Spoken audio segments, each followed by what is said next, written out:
Sige, I'll help you. Toyota, letter P. Toyota, P, and then the third word begins with an S. Ano daw? Yes, sports is a choice. Your sexy guy again. No, okay. Let's not do that. So, my question is, what was the Toyota Sports 800's prototype called?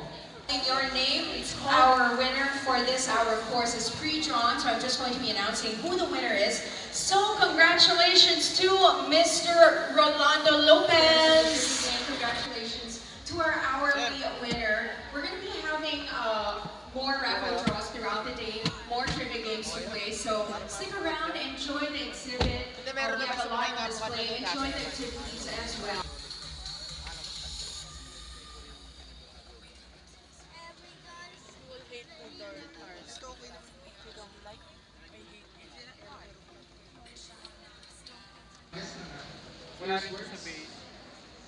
No. Thank you.